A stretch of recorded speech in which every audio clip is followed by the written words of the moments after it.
Hello everyone, welcome to today's video. आज हम solve करने वाले रिवर्स वॉवेल इन स्ट्रिंग। ठीक है, तो सबसे पहले प्रॉब्लम को समझ लेते हैं। प्रॉब्लम हमें कह रही है? प्रॉब्लम हमें कह रही है कि एक स्ट्रिंग है एस, हमें उसे रिटर्न करना है जिसमें हमें उसे रिवर्स करना है सच दैट हम सिर्फ वॉवेल्स को रिवर्स करें। करेक्ट। तो इसका क्या मतलब होता है? इसका मतलब होता है कि अगर आपके पास एक स्ट्रिंग होती ए बी सी और अगर आपको इसे रिवर्स करना होता तो हम इसे सी बी ए लिखते थे। करेक्ट, ये उसका रिवर्स फॉर्म हो गया। बट आपको यहाँ पर सिर्फ वॉवेल्स को ही एक दूसरे से रिप्लेस करना है। तो जैसे अगर आपके पास एग्जाम्पल में दे रखा है कि H E L L O है। अब यहाँ पर H क्या वोवेल है? नहीं। E क्या वोवेल है? हाँ। L क्या वोवेल है? नहीं। L क्या वोवेल है? नहीं। O क्या वोवेल है? हाँ। तो हम इन दोनों को आपस में क्या करेंगे? रिप्लेस कर देंगे। तो H O L L E हो गया। करेक्ट। सिमिलर फैशन में हम जब लीड कोड पे हैं तो हम यहाँ पर देखेंगे क्या ये वोवेल है? नहीं। क्या ये वोवेल है? हाँ। तो हम लास्ट वोवेल से रिप्लेस करेंगे जो कि यहाँ पर E है। ठीक है, हम इसे यहाँ पर ले आए और हम इसे यहाँ पर ले आए। तो अब क्या होगा?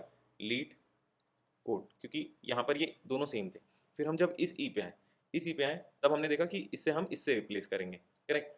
तो इसे यहाँ पर ले आए और इसे यहाँ पर ले आए। तो ये होगा L E O T C E D E और इसके बाद कोई भी वोवेल नहीं है तो हम इसे ही रिटर्न कर देंगे। करेक्ट। तो अगर आप इसे देखोगे तो ये एक टू पॉइंटर अप्रोच है। हम एक स्टार्टिंग पॉइंट यहाँ से स्टार्ट करेंगे, एंडिंग पॉइंट यहाँ से स्टार्ट करेंगे। अगर हमें कोई वॉवेल नहीं मिलता है तो हम स्टार्टिंग इंडेक्स को बढ़ा देंगे। अगर हमें कोई वॉवेल एंड इंडेक्स पे नहीं मिलता तो हम उसे बढ़ा देंगे। और इन केस अगर हमारे दोनों इंडेक्स इस पोजीशन पे जहाँ पर वो वॉवेल पे ही प्रेजेंट है तो हम उन दोनों को क्या कर देंगे? उन दोनों को स्वैप कर देंगे। ठीक है, तो हमें ये रिजल्टेंट मिल जाएगा। ठीक है, ये बहुत सही सॉल्यूशन है अगर आपकी लैंग्वेज, जैसे हम पाइथन में कोड कर रहे हैं, ठीक है, बट पाइथन में स्ट्रिंग्स जो है वो म्यूटेबल नहीं है। म्यूटेबल नहीं है मतलब आप उनको इन प्लेस चेंज नहीं कर सकते। जैसे आप किसी अरे में, अरे की केस में आप ये लिख सकते हो ना, अरे ऑफ आई इक्वल टू 1। इसका मतलब उस इंडेक्स की वैल्यू को अब ये 1 से रिप्लेस कर देगा। ऐसे डेटा स्ट्रक्चर जिसमें आप अपडेट कर सकते हो तो उसे हम बोलते हैं mutable data structures. Correct. But string जो है वो म्यूटेबल नहीं है, इम्यूटेबल है। मतलब आपको पूरी स्ट्रिंग को ही बदलना पड़ेगा, आप किसी कैरेक्टर को नहीं बदल सकते स्ट्रिंग में। करेक्ट। बाकी दूसरी लैंग्वेज में स्ट्रिंग्स म्यूटेबल होती है बट पाइथन में वो प्रेजेंट नहीं है। तो हम इसे कैसे सॉल्व करेंगे? देखो, एक थोड़ा सा डिफिकल्ट सा है कि यार आप क्या कर सकते हो, आप मेंटेन करो एक स्टार्ट इंडेक्स एंड इंडेक्स और आप फिर बार बार उसे अपेंड करते जाओ और बनाते जाओ आपकी रिजल्टेंट स्ट्रिंग। बट एनीवेज हम क्योंकि एक नई स्ट्रिंग बना रहे हैं, ठीक है, तो हम जब नई स्ट्रिंग बना रहे हैं तो हम एक एन साइज की स्ट्रिंग यूज करने ही वाले हैं। करेक्ट। अगर हम एन साइज की स्ट्रिंग यूज करने ही वाले और एन साइज का स्पेस कॉम्प्लेक्सिटी हम लेने ही वाले तो क्यों ना हम ये करें कि हम जो करंटली स्ट्रिंग मिली है उससे हम एक लिस्ट बना लें। करेक्ट। और जैसा कि हम लिस्ट के केस में भी हमने बात करी कि हम रिप्लेस कर देंगे, क्योंकि लिस्ट म्यूटेबल होती है तो हम रिप्लेस कर देंगे। करेक्ट। तो आपको ये जो आंसर है ये कुछ इस फॉर्म में मिल जाएगा।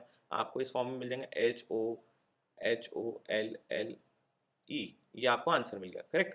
अब आपके पास ये आंसर आ गया। अब आपको स्ट्रिंग ही रिटर्न करनी, तो आप क्या करो, आप ज्वाइन लगा दो तो आपको H O L L E मिल जाएगा। जैसे आपको H O L L E मिल गया, ये आपका रिजल्टेंट हो गया और आप इसे रिटर्न कर दो। तो आप कुछ नहीं कर रहे हो, आप एक extra order of N space ले रहे हो, बट एनीवेज आपको लेना पड़ेगी। क्यों?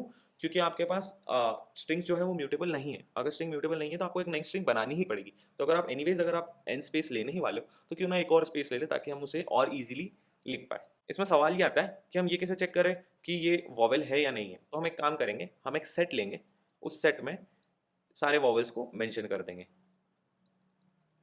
ठीक है। और अगर हमारा जो इंटीजर इस सेट में प्रेजेंट होगा तो हम बोल देंगे वो वॉवेल है, अगर नहीं होगा तो हम बोल देंगे वॉवेल नहीं है। करेक्ट। बट यहाँ पर ये चीज़ का ध्यान रखिए कि इन्होंने दे रखा है कि इधर लोअर और अपर केस दोनों कैरेक्टर आएंगे। ठीक है, तो हमें दोनों को मेंशन करना होगा। आई होप आप लोग को समझ में आ गया होगा। तो लेट्स कोड इट टुगेदर और इसे और अच्छे से समझते हैं। सो जैसा हमने डिस्कस करा था, हम एक सेट बनाएंगे, इसे नाम देता हूँ वॉवेल, जो कि होगा set of A E I O U, also capital A E I O U. Correct. तो हमें वॉवेल का एक सेट मिल गया। अब हम क्या करेंगे, अब हम एक स्टार्ट इंडेक्स ले लेंगे। तो स्टार्ट इंडेक्स हो जाएगा 0 और जो एंड इंडेक्स हो जाएगा वो लास्ट इंडेक्स हो जाएगा। करेक्ट। तो एंड इंडेक्स क्या हो जाएगा? Length of S minus 1। अब हमने क्या बोला था, हम एक लिस्ट बनाएंगे, एक अरे बनाएंगे। वो क्या होगा? वो होगा लिस्ट ऑफ दिस एस। तो हमने एक लिस्ट बना ली। करेक्ट।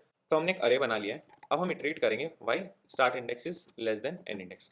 मतलब जब तक स्टार्ट इंडेक्स एंड इंडेक्स से बड़ा नहीं होता, क्योंकि ऑलरेडी आप पूरा इटरेट कर चुके हो तब तक। करेक्ट। जब तक स्टार्ट इंडेक्स एंड इंडेक्स से ग्रेटर नहीं होता तब तक हम इटरेट करेंगे। हम सबसे पहले ये चेक करेंगे क्या इफ अरे of I not in vowel. इसका मतलब हम चेक करेंगे कि वॉवेल है या नहीं है। अगर वॉवेल नहीं है तो हम I start index plus equal to 1 कर देंगे। यहाँ पे हम स्टार्ट इंडेक्स लिख रहे हैं। करेक्ट। एल्सिफ या एलिफ अरे ऑफ एन इंडेक्स अगर नहीं है वॉवेल में तो हम एन इंडेक्स को माइनस इक्वल टू 1 कर देंगे। करेक्ट। और अगर ये दोनों वॉवेल हैं तो हम कुछ नहीं करेंगे, हम array of start index array of end index equal to array of end index comma array of start index, हम इन्हें स्वैप कर देंगे। स्वैप करने के बाद हम स्टार्ट इंडेक्स को प्लस इक्वल टू 1 कर देंगे और एंड इंडेक्स को माइनस इक्वल टू 1 कर देंगे, क्योंकि ऑलरेडी इनका काम हो चुका है। करेक्ट। ऐसा करने के बाद आपको एक लिस्ट मिल जाएंगी। ओके, जैसे आपको एक लिस्ट मिलेगी, आपको रिजल्टेंट रिटर्न करना है। तो रिजल्टेंट क्या होगा? रिजल्टेंट होगा डॉट जॉइन, हम इस अरे को रख देंगे, ठीक है, और हम रिटर्न कर देंगे इस रिजल्टेंट को, क्योंकि जो हमें रिजल्टेंट स्ट्रिंग देंगी, क्योंकि हम रिप्लेस तो ऑलरेडी लिस्ट पे कर चुके हैं। करेक्ट। तो यहाँ पर हम क्या, यहाँ पर हमने क्या चेक करा कि वॉवेल में है या नहीं है तो हम इंक्रीज कर देंगे। जैसा कि आप इसमें देखिए, हम जीरो इंडेक्स पे क्या वॉवेल में नहीं है, इंक्रीज कर दो, हम इस पे आ गए, क्या वॉवेल में है, हाँ, तो यार इसके साथ तो कोई छेड़ाखानी नहीं करेंगे। फिर हम लास्ट पे गए, क्या वॉवेल में, हाँ ये भी है, तो हम इसे भी नहीं चेंज करेंगे। तो स्टार्ट इंडेक्स क्या होगा 1, एंड इंडेक्स क्या हो गया आपका, एंड इंडेक्स हो गया आपका 4। तो आप क्या करोगे, 4 और 0 4 और फर्स्ट इंडेक्स की वैल्यूज को रिप्लेस कर दोगे, तो यहाँ पे HOE आ गया। फिर हम इधर आए 1, ये भी नहीं है, इंक्रीज करा 1, ये भी नहीं है, इंक्रीज करा। अब आपका जो एंड इंडेक्स था वो 3 हो चुका था और आपका स्टार्ट इंडेक्स जो है वो भी 3 पे आ चुका है, मतलब start index is not less than end index, ठीक है। तो उस केस में हमें पता चल चुका है कि भैया आप पूरे स्ट्रिंग पे इटरेट कर चुके हो एक बार, और अगर आप स्ट्रिंग पे इटरेट कर चुके हो तो आप कुछ मत करो, आप सीधा रिटर्न, आप उस लूप को तोड़ दो। जैसे आपने उस लूप को तोड़ा, आपने रिजल्टेंट बनाया, उस अरे से रिजल्टेंट स्ट्रिंग बनाया और उस रिजल्टेंट स्ट्रिंग को आपने रिटर्न कर दिया। करेक्ट। अभी हम इसे रन करेंगे and it is working fine with all the cases. Now will just submit it and it works, right. तो जैसे हमने डिस्कस करा, इसकी टाइम कॉम्प्लेक्सिटी भी ऑर्डर ऑफ एन है, क्योंकि आप पूरे स्ट्रिंग में इटरेट कर रहे हो ऑफ एन साइज, तो order of N time complexity है और order of N space complexity है यहाँ पर। क्यों? क्योंकि आपने क्या करा, आपने एक एक्स्ट्रा स्ट्रिंग बनाई है, बट ये हमें बनानी ज़रूरी थी। क्यों? क्योंकि हमारे पास स्ट्रिंग जो है वो म्यूटेबल नहीं है। अगर हमारे पास स्ट्रिंग म्यूटेबल होती हमारी लैंग्वेज में तो हमें ये करना नहीं पड़ता। करेक्ट। बट एनीवेज पाइथन में वो कंसीडर नहीं करा जाएगा, ठीक है। तो टाइम कॉम्प्लेक्सिटी भी आपकी ऑर्डर ऑफ एन है, स्पेस कॉम्प्लेक्सिटी भी आपकी ऑर्डर ऑफ एन है। करेक्ट। सो आई होप आप लोग को ये सॉल्यूशन पसंद आया होगा। अगर आपको ये सॉल्यूशन पसंद आएगा तो प्लीज़ लाइक इट, आपके दोस्तों के साथ प्लीज़ शेयर करिए, और अगर आपको कोई भी डाउट हो तो कमेंट्स में प्लीज़ मुझसे पूछिए, I will be very happy to help you out. Also अगर आपने अभी तक चैनल को सब्सक्राइब नहीं किया है तो for more such videos please subscribe to channel. Thank you.